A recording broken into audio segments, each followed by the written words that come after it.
All right, I'm putting on my headphones now.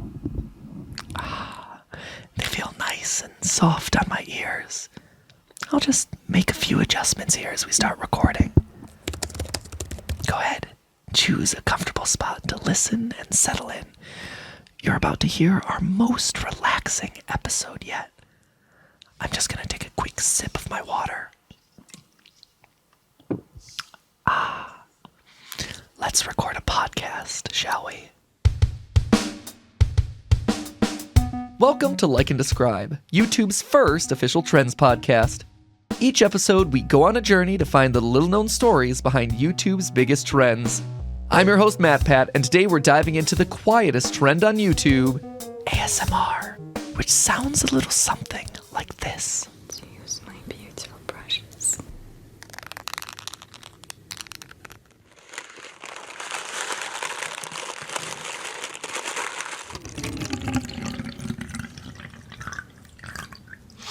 Eight, 9, and 10. Okay.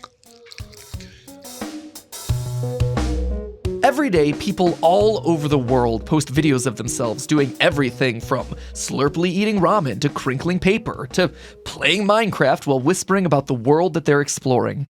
I've got some Minecraft relaxation for you all today. The sun is setting in my game. It's so beautiful. And every day, millions more watch those videos. In 2022 alone, videos related to ASMR received over 90 billion views on YouTube.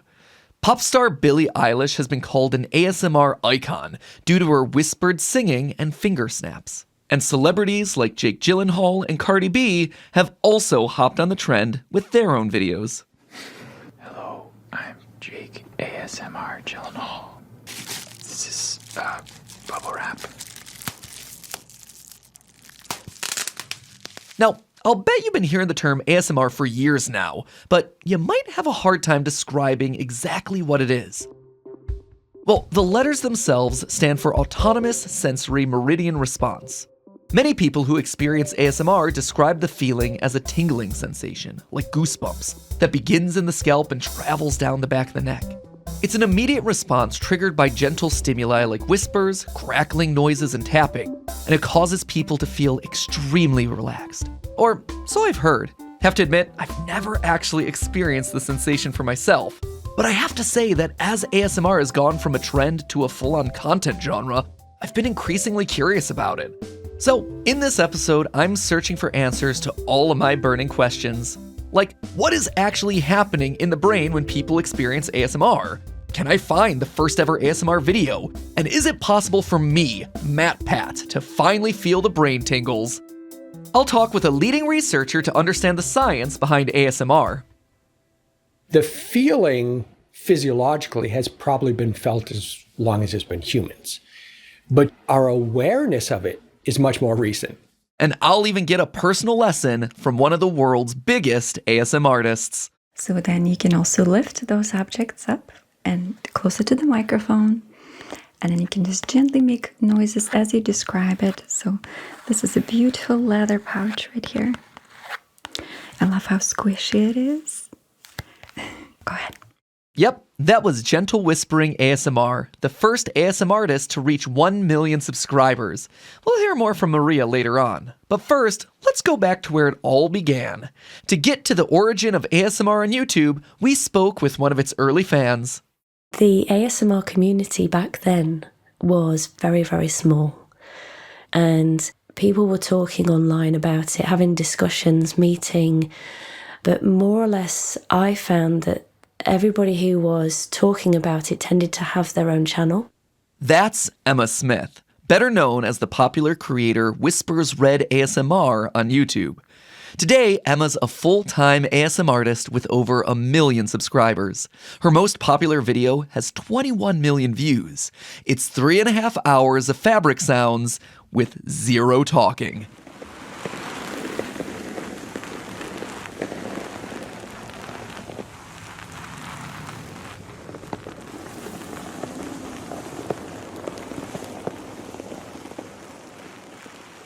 But back in 2012, Emma was a young mom, struggling with PTSD and having a hard time sleeping after a terrible car accident. Late one night, after skipping through hours of rainforest and wave sounds, Emma stumbled onto videos of people whispering, and a familiar feeling from childhood crept up. It's like tingles, crinkles, like little sparkles in your head.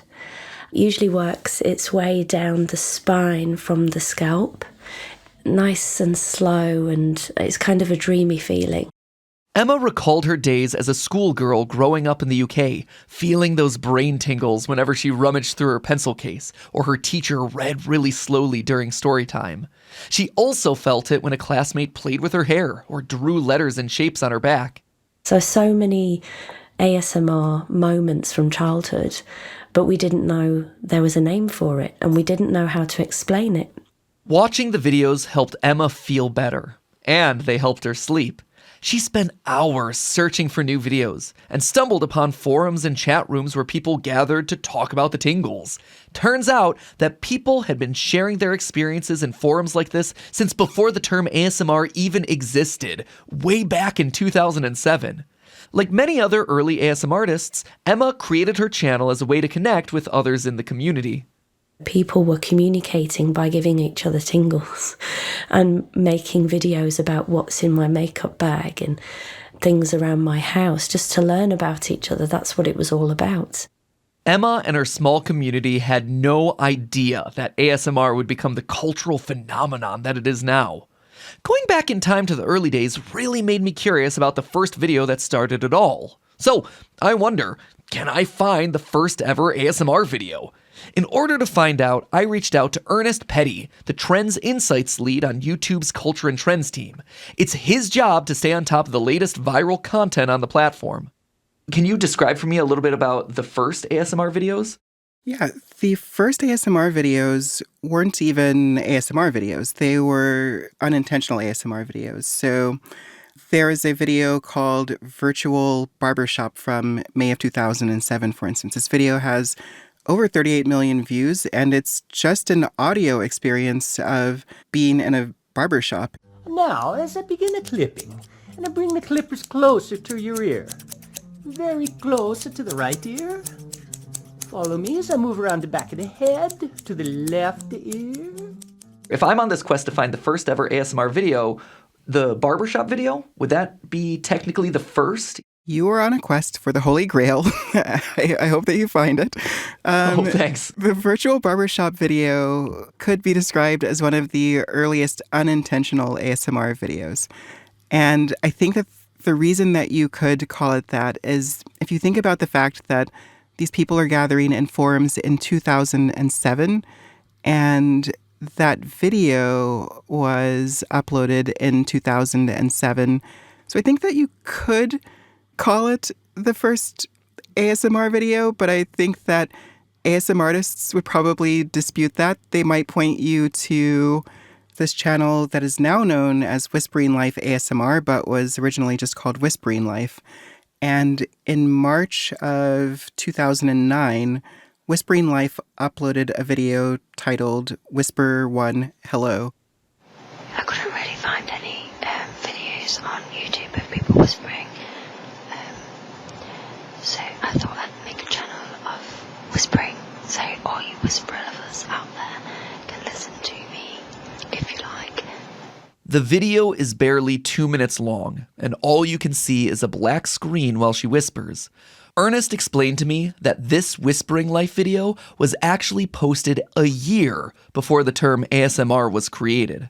The term ASMR was actually coined in 2010 by Jennifer Allen, who was participating in these conversations that were happening in forums. Once this term is coined, and once there are ASMR artists, then it becomes very easy for people who are seeking this to come to YouTube and to just search for ASMR and find not just people who are creating this content, but other people like themselves who are seeking this content. And this sets the stage for ASMR to blow up in popularity over the next decade. Was there ever a critical inflection point where ASMR became mainstream, where you were like, this is now an international phenomenon? I think that probably the tipping point is this range between 2017 and 2019. In 2017, there are a couple key things that happen. First, you have the first YouTube creators who pass 1 million subscribers. The first of those was Gentle Whispering ASMR in August of 2017, followed almost immediately by ASMR Darling the very next month. That same year, IKEA posted a 25-minute video under the name Oddly IKEA, promoting a new home collection. Look at this wonderfully colorful duvet cover. And then, in 2019, ASMR made it to the most watched event in America, the Super Bowl. Actress Zoe Kravitz was cast in a commercial for the beer company Michelob, where she whispered between two microphones and tapped her fingernails against a cold bottle of brew. Let's all experience something together. 2019 was also the year that ASMR videos passed 1 billion views per month on YouTube. What's crazy is that we're well beyond that now. Like 2 years after that, we were at over 65 billion views for the year. So that's like exponential growth. In order to understand this exponential growth, I needed to get a clearer understanding of this tingly reaction. Like, is it real? Has it been proven to be beneficial? And can anyone in the world actually experience it? To find out, I reached out to one of the leading ASMR scientists in the world. I'm Craig Richard. I'm a professor of physiology at Shenandoah University in Virginia. Dr. Richard has a humble list of accomplishments. He's the founder of ASMRUniversity.com. He's host of the podcast Sleep Whispers. He's author of the book Brain Tingles, and he's the coordinator of the largest ASMR research project ever, with over 30,000 participants. So, what has Dr. Richard found out about the science behind ASMR? In 2018, he published a study about people who watched ASMR videos while having their brains scanned by an MRI. His team quickly noticed a pattern. The areas of the brain that lit up were the same areas that activated during relaxing moments, as well as when having interactions with people in real life. One of the regions that we saw strongly lit up was the medial prefrontal cortex. That is an area that is known to be associated with social interactions, and that is at the heart of all ASMR videos. There's someone in that video doing something kind and caring for you. And Dr. Richard thinks that there's an evolutionary reason why ASMR content appeals to humans. A big part of it has to do with our hands. When you watch ASMR videos, you'll see that a lot of times they're doing something with their hands. It's likely that our brains evolved to lean into someone's hands when they're doing something that could be useful to us. That would have been things like maybe they're creating a tool, maybe they're picking berries, maybe they've come up with a way to make medicine from plants, but they're hyper-focused on what their hands are doing. It seems to be important to them, so therefore it might be important to you. This leads us to the most important part of ASMR content, the human element. Dr. Richard helped me understand that, at its heart, ASMR is all about the viewer's need to connect with another human. He said that's why people don't get the tingles from nature sounds or binaural beats, no matter how relaxing those might be. The sounds themselves that trigger ASMR are not inherently ASMR triggering. For example, if I showed you a video and you heard someone's fingernails tapping and you saw someone tapping, that may relax someone who experiences ASMR. If I showed you a video of a tarantula walking across glass, but I used the same exact tapping sounds, you may not be relaxed by that. Dr. Richard said that many peer-reviewed studies have shown the health benefits of watching ASMR videos. But what if you're like me, someone who's never experienced this warm, fuzzy feeling that takes over your brain? Like me, you might be wondering, can anyone feel these magic tingles? Dr. Richard said that not everyone is so lucky. He cited one study which found that only 24% of participants felt relaxed in response to ASMR content, with 14% feeling the tingles. But wait, there's good news. Some of the people who said they don't experience it just might not have found the right trigger yet. So, I chatted with one of the world's biggest ASM artists to get some help. If I'm looking to try and find my tingle, as it were, what advice do you have for me? Well, first you have to probably cut out the things that you do not enjoy, because it's very easy to find ASMR videos that are just not for you. That's Maria, creator of Gentle Whispering ASMR, the first ASMR channel to reach 1 million subscribers back in 2017. Her videos currently have over 1 billion views on YouTube. She's best known for her videos that simulate real-life experiences, like haircuts, checkups at the doctor, and facial treatments. I'm going to also use this brush right now.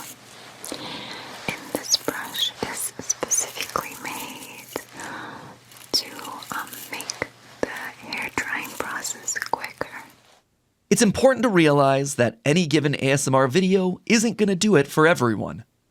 I specifically cut out things I don't like so that it narrows down the things that I do like and do enjoy. For example, I do not enjoy mouth sounds or people who do chewing videos, but there's a huge community who does enjoy that. And I just don't put myself into that position. Dr. Richard had similar advice. I would say go to YouTube, type in ASMR, and be ready to treat it like a food buffet. The first video may not do it for you. The second video may not do it for you.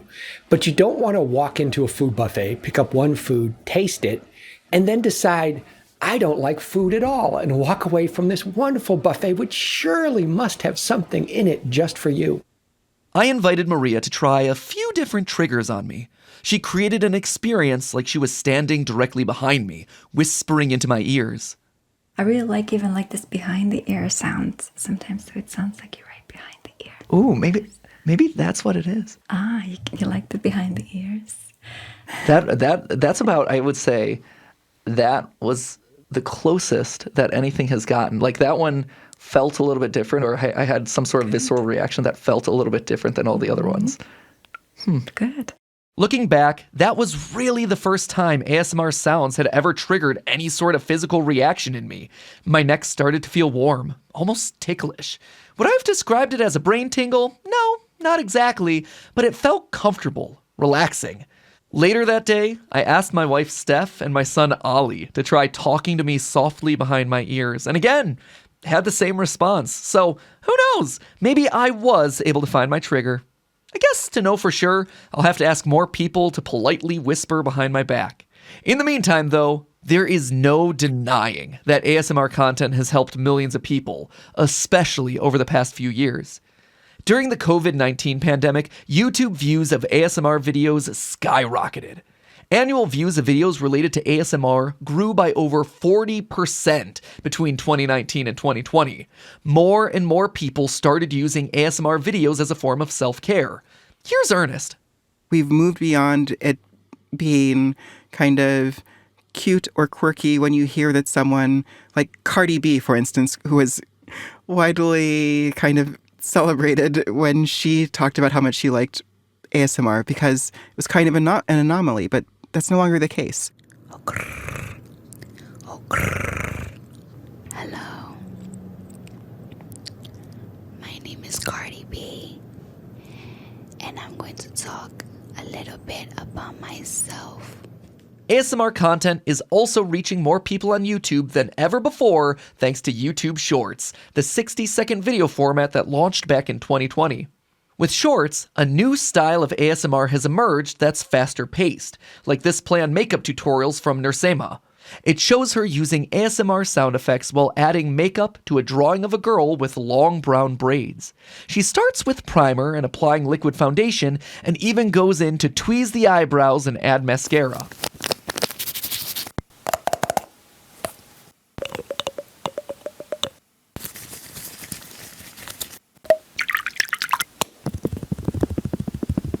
So why is ASMR especially relevant today, in 2023? ASMR is just a part of our lives in a way that was never expected. And the benefit of that is that this kind of therapeutic content is now within the reach of everyone. It started as a trend, and now it's just a way of life. Many people now just use it for relaxation and entertainment, like whether they are getting the brain tingles or not. As for Maria, she's excited about the future impact that ASMR can have on the world. I would love to see it more in real life. So just like on the airplane you have meditations or videos to watch, I would love to see an option for an ASMR video as well, or ASMR audio. I would love to see it just sprinkled all throughout the world. And who knows, maybe the future of ASMR includes me. So can you give me a couple of initial tips as far as, what I should be looking out for as I begin my own personal ASMR journey? Maria kindly walked me through an ASMR lesson. It all comes down to intention. So you want to be relaxing. The first thing that would come to mind is to slow down your speech. So everything you say, you just spread it out gently and slowly. Then you quiet your voice, maybe even lower it, especially in men's case, just lower it slowly. And start speaking, for example, just describing things around you or the things that you're feeling. Go ahead. Oh, man. This feels so antithetical to everything that I've ever learned about YouTube, because my whole life has been shouting into a microphone and speaking as fast as possible so people don't click off. So this is a bit of a departure. As I look around the room, we have pieces of sound-reducing foam, a package that just got delivered from Amazon, a couple of pop filters, some spare batteries, and my pen. That's what I have. Wonderful.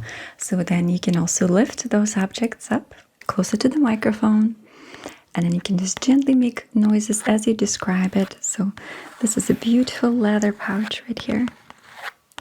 It has a nice texture. I love how squishy it is. And you can turn pages just like so. Go ahead. I have my foam. It's a bit bumpy.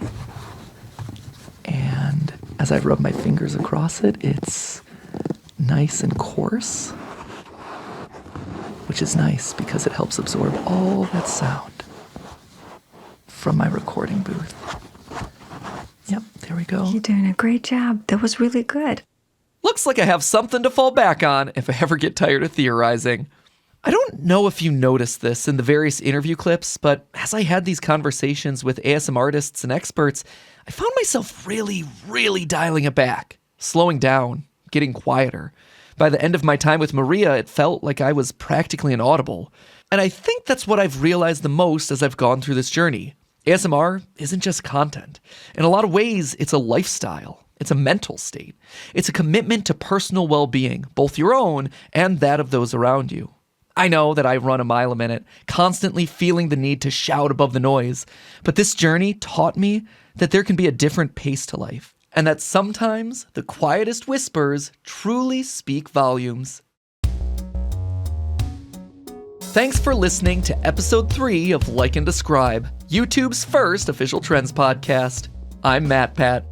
You can find out more and watch a video of my full ASMR lesson with Maria at yt.be/likedescribe. That's yt.be/likedescribe. And we'd love to hear what you think. Leave a comment on the video with your ideas for future episodes, what you've liked, or anything you can think of to make the show better. Speaking of sharing thoughts, if you'd like to contribute to Dr. Richard's research, just head on over to asmruniversity.com and scroll down to click the ASMR Research Survey. Like and Describe is produced by Emily Shaw, Rachel Pilgrim, Amanda Olszewski, Brian Farnham, and Rachel Pena. This episode was edited and mixed by Zach McNeese. Fact-checking by Myacel Spotted Elk. Special thanks to Kevin Alaka, Ernest Petty, and Chris DeCesar. Our theme song is by Megan Bagala. See you next time!